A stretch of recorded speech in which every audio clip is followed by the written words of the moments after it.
Howdy, and welcome to Amelia's Stories, the last Amelia story. She even said to me, Miles, wasn't there supposed to be a chapter 7, 8, 9, 10? Yep, sure was. But I don't think I'm going to make it.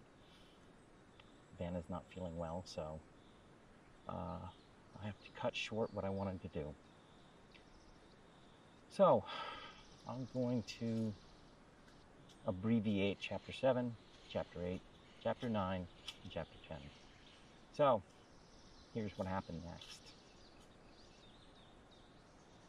So a little recap is in order, in case you haven't followed the story thus far. Chapter 1 is where Amelia meets Phil. This is where he quite literally sees her from across the bar and falls madly head over heels in love with her and says, that's the girl I'm going to marry, and my grandmother laughs at him. Chapter 2 is quite literally the next day. My grandfather, Philip Harris, meets my mother, Joan Norman McClenny, or her name, Mitzi,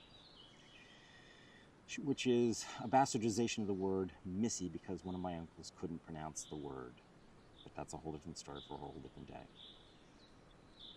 Chapter 3 is where my grandmother dates. This is where my grandfather quite literally babysits and keeps an eye on the kids while my grandmother goes out gallivanting and dating every man on Blue Hill Avenue, and she does.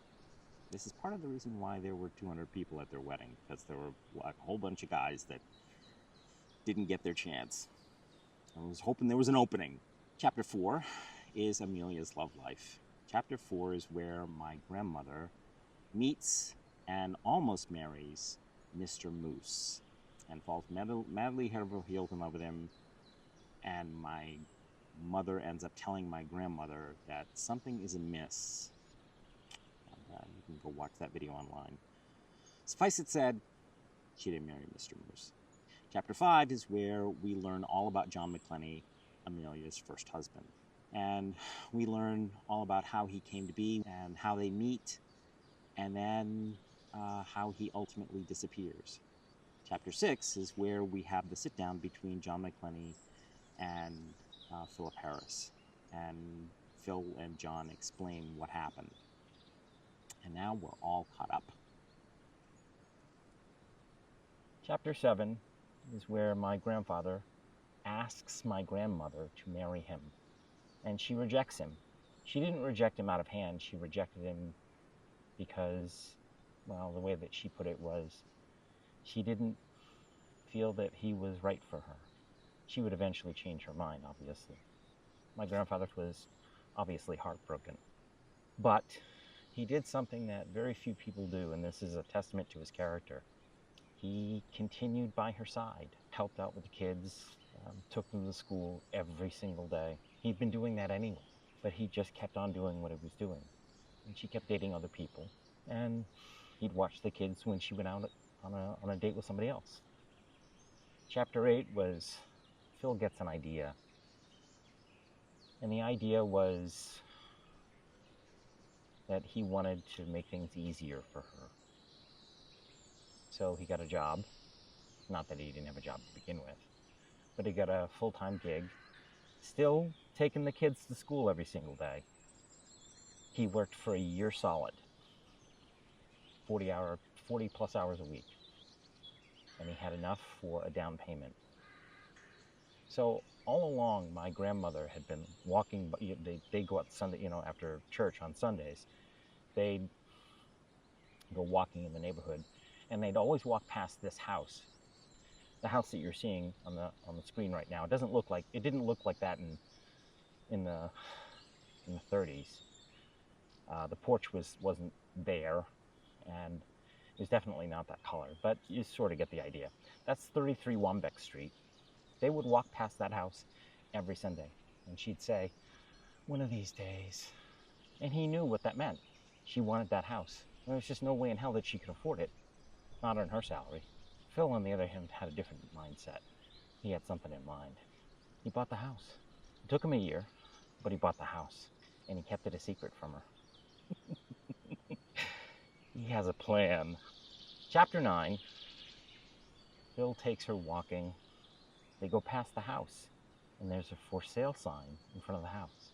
So Phil says, "Hey, let's go inside." And my grandmother loses her shit.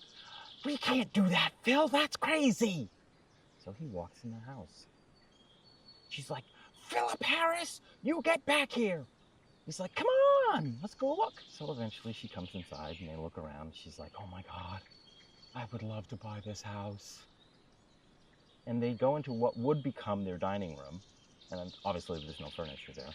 And he gets down on one knee and she says, "Phil, we've already done this." And he says, "No, we haven't." And pulls from his breast pocket the deed to the house. And he hands it to her in an envelope. And he says, "Open the envelope."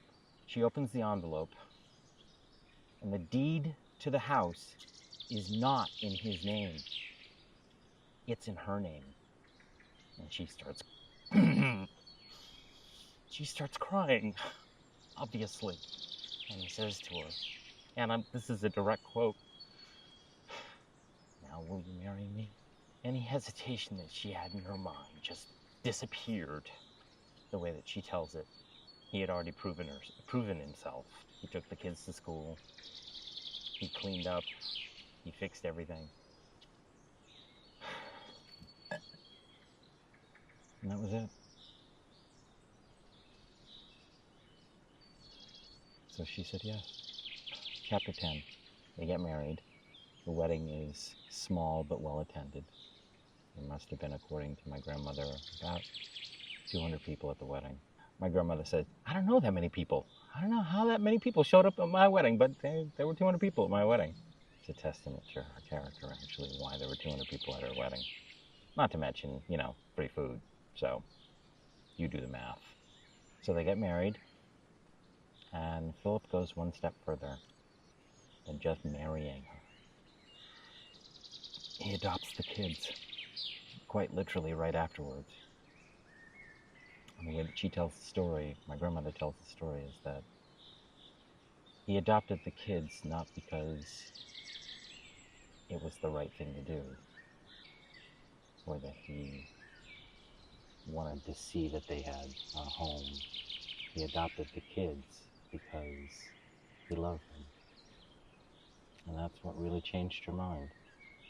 He loved those kids. He loved her. And she knew that he would never leave her.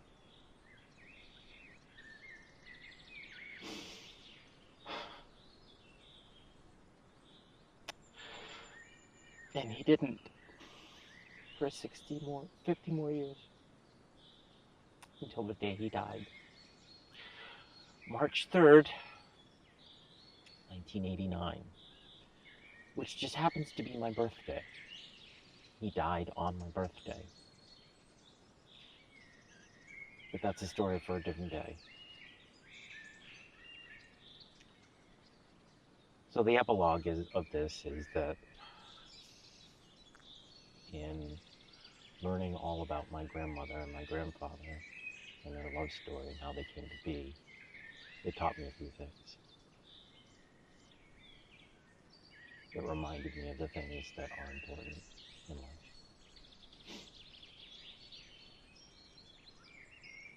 When you find someone that you want to spend the rest of your life with, you make that happen. You do what's necessary to make that happen. My grandmother once said to me that, and I think I pointed this out in a previous video about love, that when you're finished telling each other all the jokes you know, you learn how they like their eggs. When all that is said and done, and you can sit across the table from that person, and they know you, and you know them,